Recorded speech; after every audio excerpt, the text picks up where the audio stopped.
This is Annuity Straight Talk. Since 2008, your host, Bryan Anderson, has helped clients nationwide navigate the complex market for annuities. With Bryan's assistance, hundreds of clients have achieved a profitable and secure retirement. I would know, because Bryan has answered many of my questions concerning annuities and retirement planning. So that you can benefit as well, let's get started. Here's Bryan.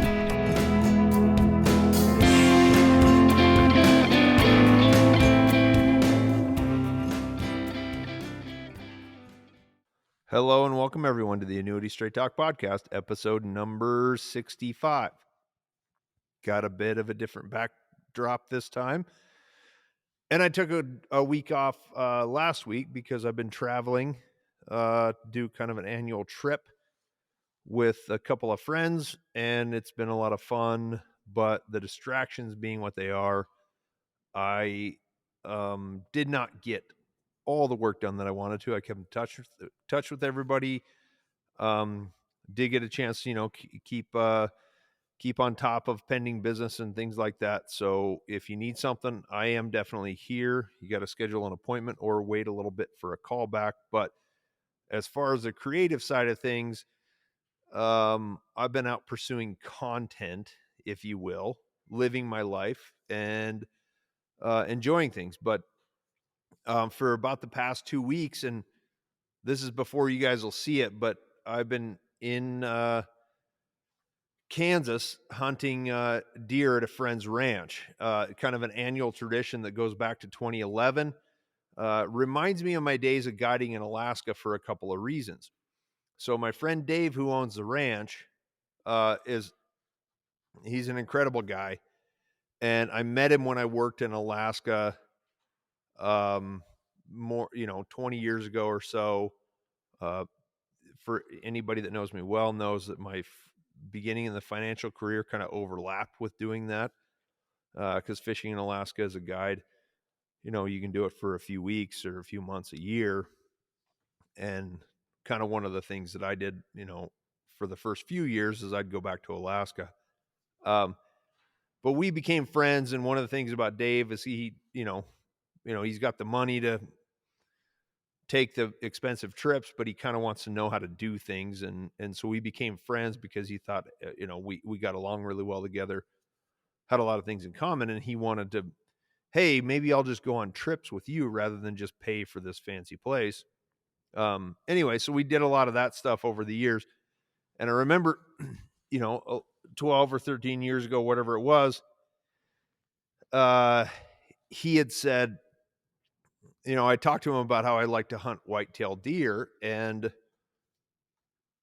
he lived in Kansas, and, he, makes a good living, and he's, pretty progressive about business and all that stuff. And he called me one day and he said, "Hey, Bryan, I just bought a ranch that you can always hunt in Kansas if you want." And so that was kind of exciting. And after he did it, that's the first year I came down here. I got my tags, and that's what I do every year. And I like it because the weather is usually a little bit nicer than Montana. Now, people from Kansas will say, "Oh, the weather's not that nice," but back home in Montana, we're getting snow right now. And I'm here in it's an extension of fall, which is my favorite season. So, 55, 60 degree temperatures, it gets cold at night, and you got some wind, but it's typically not that bad. So I always liked coming down here, and it's kind of been something I've done for the last 11 or 12 years. So in addition to Dave, meeting him in Alaska, I got my buddy Spud, who's one of my best friends from my guiding days. He was a guide with me when we were in Alaska. He started a couple years before me, spent nearly 2 decades in on the professional side of the fly fishing business. And he's one of the best technical trout fishermen I know. When I met Dave, Spud was with me, and we both talked about how we like to hunt whitetail. So we share that passion as well as fishing. And I remember Dave, when he called me, it wasn't just me. He said, "There's a spot that you and Spud can come hunting anytime you want to do it." And so I make it down more regularly than Spud, but this year we kind of had it planned out that Spud and his dad calls him Josh, and I don't know why. It's just the weirdest thing when his dad calls him Josh, but his dad being a avid listener of the podcast. So shout out to John in Pennsylvania. But those guys drove out from PA and met me this year for a bow hunt in Kansas, and it's kind of a fun chance to spend time in a cool place, private land, and just have our way around it, and reunite with old buddies.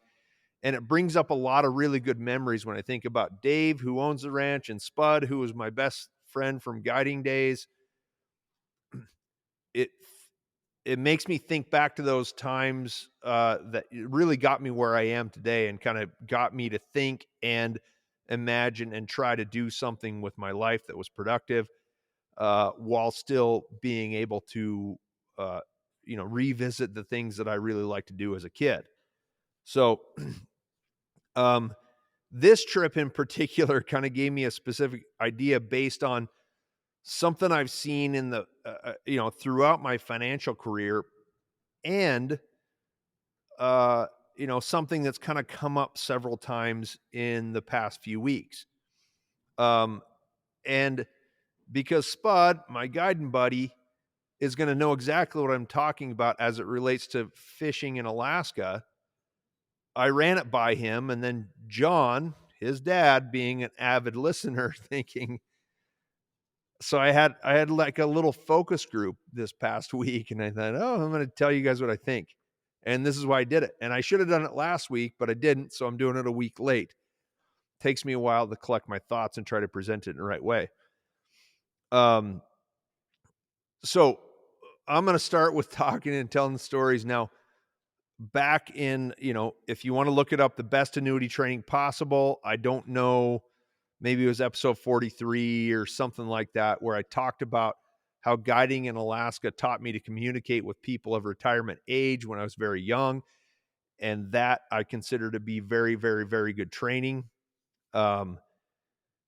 So this, there's, and I mentioned in that podcast how I had a lot of different little stories this is one of those little stories that I could pull out of that. So, when I was working in Alaska, probably I would say half the people I took were married couples. Um, on a lot of occasions, most occasions, it was the husband who really liked to fish, and sometimes it was the wife who really liked to fish and was, proficient at it and stuff. So it happened both ways, but majority of the time, the husband really liked to fish. And in a lot of cases, the wife was just going with him because, he loved her and he wanted her to go and enjoy what he enjoys and all that stuff. And I think a lot of it was like, hey, if she really likes it, maybe we'll get to go do it more. Um,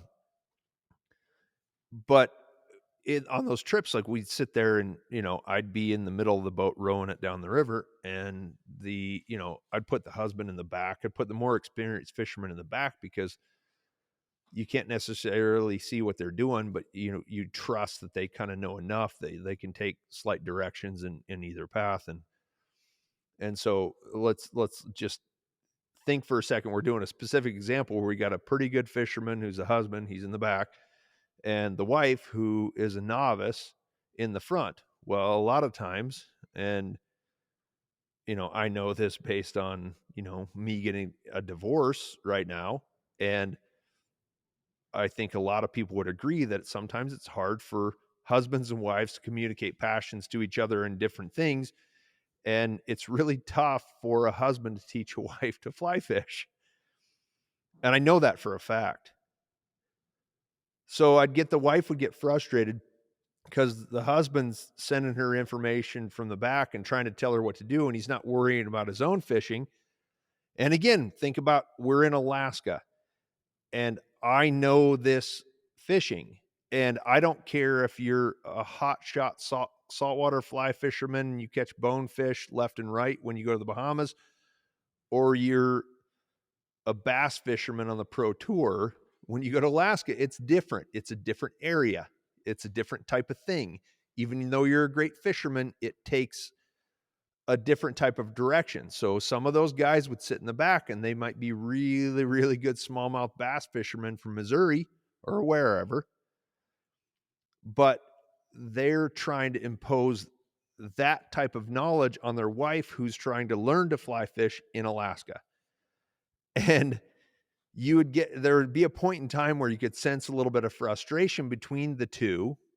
And I, try to tell the guy in the back, hey, just shut your mouth. Just chill out, relax. I got it. And if he wouldn't listen to me, and you could see the wife's kind of at the end of her rope and she's really not enjoying it, but she's in a beautiful spot. No reason she shouldn't. That was my opportunity to say, hey, do you want to outfish your husband? Like a low, soft, quiet voice. Do you want to outfish your husband? And she kind of roll her eyes and say, oh, yeah, right. Wait a second. I know what I'm doing here. He might be a good fisherman elsewhere, but he's not been here before. I'm going to help you out. And then she kind of decided maybe to go along with it. I could ignore the know-it-all in the back of the boat, right? And just let him do his thing. So most of these guys that thought they were really good weren't really all that great, and they could do fine. But I'd prove a point to them by taking the wife, teaching her to fly fish, showing her where to go. And because she didn't have prior knowledge and experience, once she became comfortable with me, she was more malleable, and I could get her to do exactly what I would do if I were fishing in that situation. Now, like, I was an expert at doing that type of fishing. Not saying I'm the expert fisherman everywhere. By the end of the day, in most cases, when that happened, and I know a lot of guys would agree with this who worked up there, you'd ignore the guy in the back of the boat. He might be kind of frustrated at the end of the day, but when he saw how happy his wife was, he thought, oh, wow, this is great, because she'd catch more fish than him, maybe bigger fish too. And at the end of the day, she'd be pretty dang handy with a fly rod. So it was interesting. And I always thought about, like, when you step into somebody's area of expertise, you have to listen to them. And a lot of those things translate to retirement planning as well. So on a fairly regular basis, I run into married couples who can't necessarily agree on the correct path for retirement. And I understand. And this is more of a 50-50 deal. Sometimes I've known guys who run their business and wives who handle the finances, and the guy who runs the business has no clue how the financial system works or the financial side of it works. He just makes the money. I know women who make all the money and shovel it home, and the guy handles the money. It's a 50-50 deal when it comes to retirement. Now, fishing may be like majority men do it. But again, I'll tell you, like, there are a lot of women that were the experts, so to speak, and the husbands were kind of going along with them. What I'm going to say is, like, the thing that runs similar is the person that has. Let me back up a little bit. I understand that within a married couple in finances, there oftentimes is one, be it a husband or a wife, who literally will say, I want nothing to do with it. I don't even care. And that goes back to, uh, my guiding days, where on a few occasions there'd be and then most times this was a wife. I remember one lady who had binoculars and a book, and she was bird watching and reading a book. They paid for this expensive trip. She didn't care about fishing at all. She said, I just think it's beautiful to be out here. So she had the right frame of mind. It was great. And she read her book, and she, pick up her binos and identify a bird, something like that, which is kind of similar to, like, the people in retirement planning and finances, where one spouse really wants nothing to do with it. But what I'll always say is, like, the person who's less experienced is more malleable, and it's not to manipulate anyone or anything, but a lot of times when you are so focused on finances throughout your saving career and for your career in saving, a lot of those things that you learn are irrelevant when you retire. And it takes someone who doesn't know to recognize the simple path forward. I always say this is more simple than people realize. And I think, and I don't mean to patronize anybody at all, but a lot of you guys need to unlearn many of the things that you learned getting to this point. Congratulations, you've been successful, but you got to relearn new things. And a lot of times it takes a blank slate to get that done. So in married couples, when they decide to work together, if one is less experienced than the other, the less experienced one will have a better time understanding it because they don't have all of these things clouding their mind that are totally irrelevant. Just like bass fishing is totally irrelevant to fly fishing in Alaska. Not even the same thing. And a lot of times you'll see stuff like, well, the husband's like, yeah, my wife's involved in the decision, but I'm just going to explain it to her. And don't worry, she doesn't need to be here. Well, I know exactly how that's going to end. He's not going to explain it correctly. And it's not because he's not smart enough, not because he doesn't know, but because his perspective comes from a different place. And he's probably clouding it up with a lot of the previous information that's totally irrelevant. So, not all fishing trips and retirement plans are set up for disaster. Most of them turn out really well. And the whole only thing is to say, and this goes back to episode number 1 in the podcast, the 10 reasons people don't buy annuities, is because husbands and wives don't agree on the appropriate path. And I'm going to say you need to trust your spouse and you need to trust yourself. You need to unlearn some of the things that you think you know and give a lot of credit to the spouse, the husband or the wife, whatever side it is, who comes in this with a more innocent mind, so to speak, and recognizes the simple approach that it takes to get things done. It's not that it's more complicated. It's not about salesmen manipulating people. It's about like stripping everything down to very simple terms. And that's why everything I talk about is very simple. And I think some of the people who consider themselves to be experts at this or in finance, and I'm not saying there's anything wrong with that, but you have to realize that you've got to strip things down and take all that away and realize that this is a very simple game we're playing. And if you want to be successful, you got to step into my world a little bit and humble yourself, not because I know more than you and I don't know more than you. You want to talk about fishing in Alaska? I will crush you no matter who you are, right? You want to talk about annuities and asset distribution and protection of portfolios in retirement? I will crush you. It's totally different than what the majority of people are talking about. It's not tarpon fishing in the Caribbean. It's not bass fishing in the deep South. It's a different thing. And you have to realize that you got to strip away everything you think you know and go back to the basics. And that is exactly why this is as simple as it possibly can be. And that's why it's not that hard. A lot of the people that I've worked with and come to work with over the years have been able to do that, or they come in maybe already realizing that they kind of want things to, they want to see a simpler path to do things. And the end result is easy success. And it's very, very simple without having to worry about all of the issues, like the social issues, economic issues, the news, and all the different things that distract you. Get down to the basics. Understand protection is key. Growth is important, but there's a careful balance between the two. And someone telling you, growth is the only way to do it, or someone telling you that protection is the only way to do it, those guys are all wrong.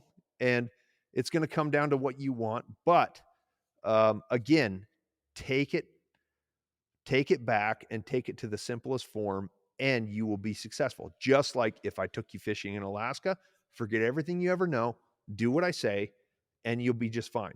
So anyway, I appreciate you guys joining me. Now, I'm sitting in a shop in Kansas on a ranch in the middle of nowhere. I got an old, like 70 something F-250 that's waiting for a new transmission. My buddy Kent runs Dave's Ranch. He can do anything. He's a mechanic. He's a welder. He's welding the cake box on this thing, and he's putting a new transmission that's supposed to be coming in any day now.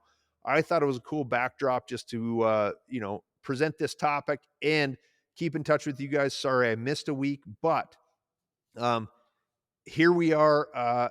I'm in South Central Kansas. I'm headed back for Thanksgiving. I guess you guys are going to see this right after Thanksgiving, but I look forward to touching base with you soon. If you want to get a hold of me, you can call me at 800-438-5121 or schedule a meeting using the top right corner of any page on Talk.Com. Again, husbands, wives, and annuities doesn't have anything to do with annuities. It has to do with retirement planning, but I put the annuities in there and the clicks go up. But anyway, thought it'd be a cool time to share a story. You got to get on the same page with your spouse. You got to respect the person that maybe doesn't have as much experience as you. And if you humble yourself, there's a good chance that you'll come to a consensus and have an easier path to success in retirement. So again, thank you for joining me. I look forward to seeing you guys for episode 66 next week. And have a great day. I'll talk to you later. Okay, bye.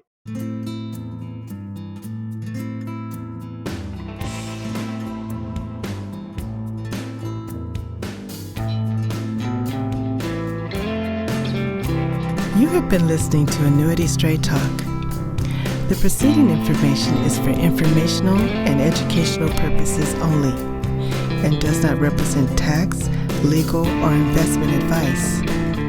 The views expressed by guests on this program are their own and do not necessarily reflect the views of Annuity Straight Talk or its partners.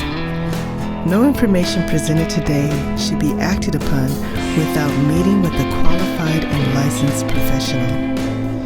It is important that you read all insurance contract disclosures carefully before making a purchase decision.